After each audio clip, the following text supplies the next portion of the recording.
Hey everybody, welcome back to another episode of Small Business 101 here on Our About You. Yes, and we're talking about sales, right? The better of these episodes are always about sales, I think. Of course. I think we can agree with that. I think that's a great point. And we read a post online today that actually really got us fired up at this office and inspired a debate, right? And the topic was on, there was this long post, you can check it out, but really what it was about was the concept of interviewers asking salespeople to sell them this pen, right? As Emily told us, it became popular in the Wolf of Wall Street. I guess it's a very popular concept where he's like, sell them this pen, and the guy's like, write my name, and then he creates the need, boom. But our personal opinion is we actually completely disagree with that, right? Like we think that's actually a terrible interview question to ask somebody. Yeah. All salespeople coming in the door. And for a multitude of reasons, right? Like, and keep in mind, like, the whole Wolf of Wall Street was kind of based on this, right? Like, The guy that went to jail. yeah, a guy went to jail for selling garbage products to people. Yeah. Right? Like, and I mean, now he's reformed and all that, but that's basically what he went to jail for. Ideally, he's not a good salesperson. Correct, because the argument is like that. When we talked about this, that's an old school way of doing sales, right? You're going to take any product and just shove it down as many people's throat as possible, and that works for some people, and it probably works.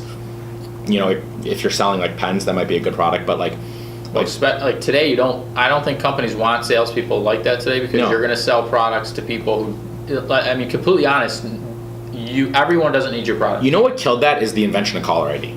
Yeah. Right? Like knowing that someone's calling you and it's a salesperson, like no one's inclined to like take that call, much less than they were 20 years ago. So having today, you don't want a salesperson that can just shove things down your throat. It does. So especially in on what we do, right? Like we need them to keep using the product and being happy. Right. You don't want to sell. So no company, like everyone doesn't need your product. That's just impossible, right? And that's just the fact of the matter. Everyone doesn't need our product. Yeah. Right. There's people that are in our market even that don't need the product. Correct. And a good salesperson should understand that, because if you have somebody who forces that upon them, then what you're going to have is an unhappy person, an unhappy customer. They're going to be unhappy with your service, maybe your brand, how you interact with them, whatever it may be.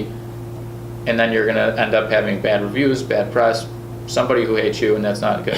Yeah. So you never want to sell to somebody who isn't fit.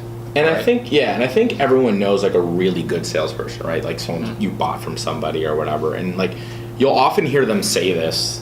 They'll show you a product and they'll be like, yeah, but I don't think you're really going to want that, right? Like yeah, we do this, but it's not going to help you. Right. And I think like if you notice, those are like the good salespeople, because it's like they understand that this is like the most common thing. Like in order to sell people, you need to create value, right? And if the value's not there for someone, they're not going to buy it. Right. And you can create value out of thin air like they do in Wolf of Wall Street. Right. But that's only going to get you so far. That's going to get you a one-time buy, probably. What happened? Eventually, people found out and they got pissed. Yeah. Right. So, but to create value, though, what do you need to understand? Then you need to understand problems, right? who you're selling to. Exactly, and you can't.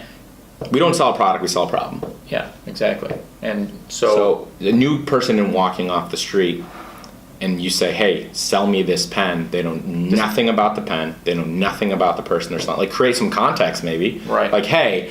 And change the product. Like, send a story before time with a whole fake, scenes. Yeah, I mean that's really in depth and good for you if you do that. Yeah. But like create something that's like there's clearly an underlining problem that you're solving with this pen. Right. Right. And we kind of talk those. Maybe the pen's not the best product for them. You know what I mean? Like maybe you could upsell them on something else. And it's with literally sitting someone down across from you and then saying, "Sell me this pen."